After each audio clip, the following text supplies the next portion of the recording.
Hello students, welcome again to my YouTube channel and still we're continuing past adjustment. तो अभी तक हमने past adjustment में जितने भी questions किए हैं, जितने भी videos किए हैं, सब में single entry adjustment के लिए pass करते हैं. So one single entry is to be passed और उसके लिए हम calculation table बनाते हैं and final adjustment balance निकालते हैं कितना debit credit होगा किस partner के account में and we pass an entry. But now in this question I'm taking question in which एक single entry pass नहीं करनी, बहुत सारी entries pass करनी है. बहुत सारी मीन्स जितनी एडजस्टमेंट्स है उन सब के लिए एक सेपरेट एंट्री पास करनी है rather than passing a single entry for adjustment of the error in the next year. Past का एरर है ना, तो नेक्स्ट ईयर में जस्ट इसको रेक्टिफाई करना है. But instead of passing single entry, जब हमें सेपरेट एंट्रीज पास करनी है तो हमने क्या करना है. So I will tell you about that. पहले हम एक बार स्टेटमेंट को रीड कर लेते हैं. So the capital of the statement is capital account of A and B stood at 2 lakh and 3 lakh respectively. A और B के capital accounts हैं after the adjustment of drawings and net profit for the year ended 31st March 18. मतलब ये closing capital होगी ना, because profit और drawings की adjustment हो चुकी है, तो it means it is a closing capital of the partners. It was subsequently ascertained that interest on capital, बाद में पता चला कि interest on capital at the rate of 12% per annum was not taken into account while calculating divisible profit. So जब ये divisions हुई यहाँ profits की, तो at that time interest on capital 12% per annum जो था वो record ही नहीं हुआ, books में enter ही नहीं किया गया. So omission हो गया interest on capital का. ठीक है. During the year, A had withdrawn rupees 20,000 and B's drawings are 10,000 and the net profit for the year is 1,50,000. This is the net profit and profit sharing ratio is 3:2. जो main requirements हैं हमारी statement से, सबको मैंने underline किया. आपने भी ऐसे ही करना है, पहले statement को अच्छे से पढ़ना है, समझना है, तब question start करना है. सो नेक्स्ट है pass necessary journal entries. How would you come to know. एक एंट्री नहीं करनी, ज़्यादा एंट्रीज करनी है, बिकॉज इन्होंने एक तो एडजस्टमेंट एंट्री या रेक्टिफाइंग एंट्री नहीं पास करने के लिए, सिंगल एंट्री पास करने के लिए नहीं बोला. They have asked you to necessary journal entries to rectify the error. So जब ऐसे बोला गया है तो हमें एडजस्टमेंट की सेपरेट एंट्री करनी है, ना कि एक सिंगल एंट्री. अब करनी कैसे ये सेपरेट एंट्री. इसमें हम क्या करेंगे, एक नया अकाउंट ओपन करेंगे, profit and loss adjustment account. ये अकाउंट ओपन करेंगे for correction of the profit only. और ये अकाउंट का जो बैलेंस होगा लास्ट में जितना भी बचेगा वो पार्टनर्स के कैपिटल अकाउंट में डिस्ट्रीब्यूट हो जाएगा. इसका कोई बैलेंस नहीं बचता. It is open only for the purpose of rectification. और जैसे रेक्टिफिकेशन होगी profit and loss adjustment account का बैलेंस पार्टनर्स के कैपिटल में ट्रांसफ़र कर देंगे एंड वहाँ से जाके उसके बाद इस अकाउंट का बैलेंस कहीं अपीयर नहीं होगा. सो कैसे करना है. सबसे पहले तो हमें प्रॉफिट को रिवर्स करना है. जो भी प्रॉफिट है उसको वापस लेना है, फिर जो रिक्वायर्ड एंट्रीज है उनको करना है profit and loss adjustment account के थ्रू, और एंड में जो प्रॉफिट या लॉस बचेगा वो पार्टनर्स की रेशियो में डिस्ट्रीब्यूट कर देना. That's it.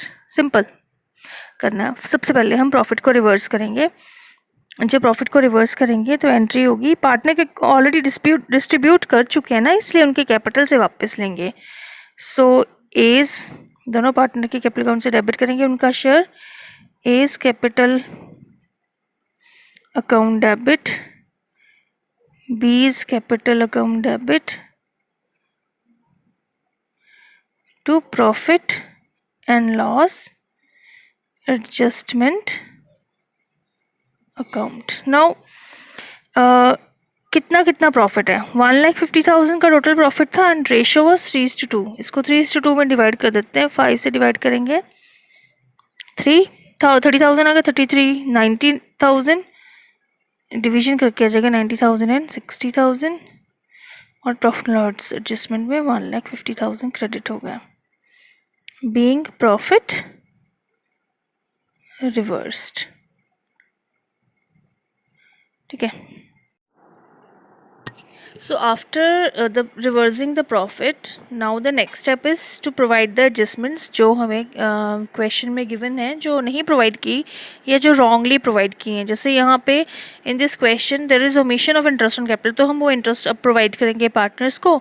एंड जैसे कि हमें यहाँ पे ओपनिंग कैपिटल्स नहीं दी हुई, but interest on capital is calculated on opening capital, but we are given here the closing capital. So firstly we have to calculate the opening capital. So I have made a calculation table here.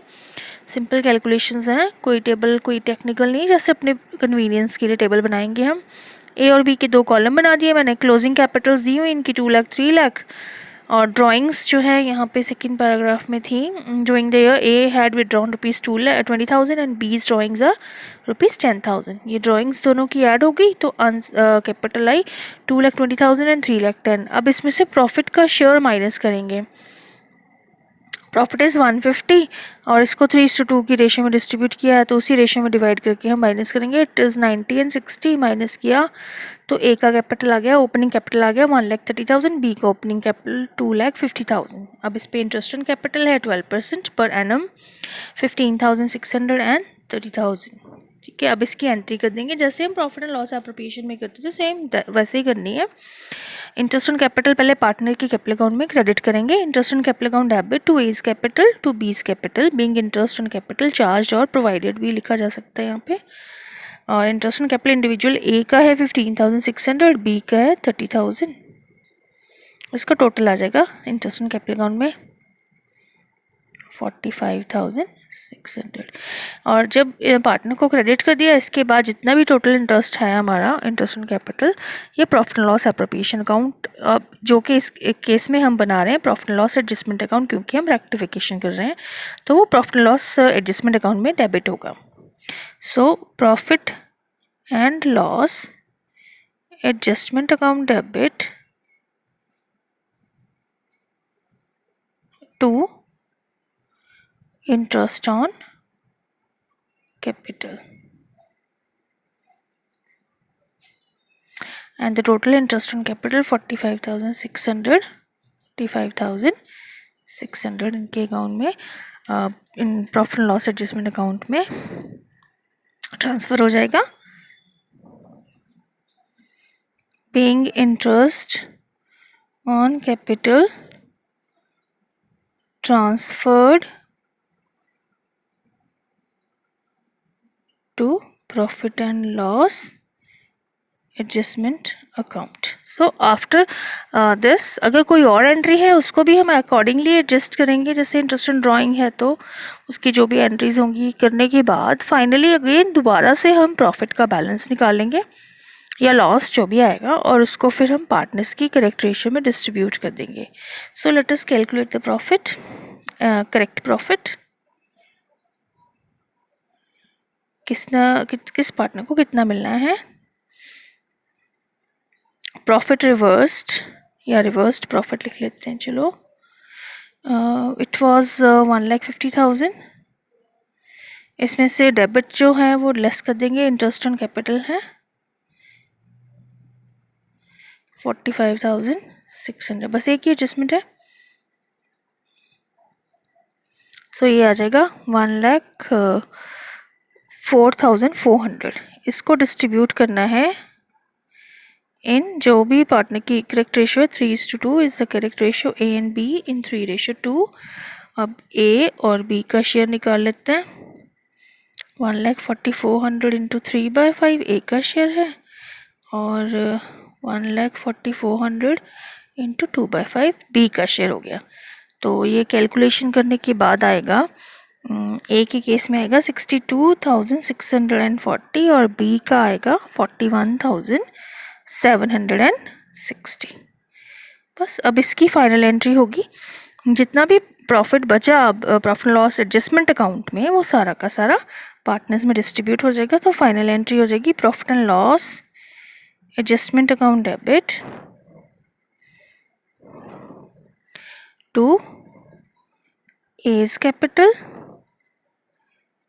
account to B's capital account,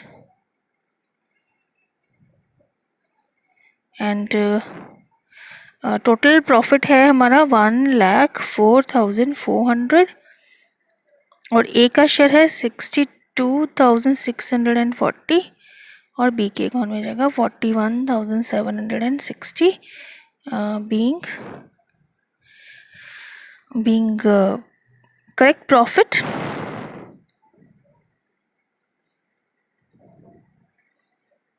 Distributed.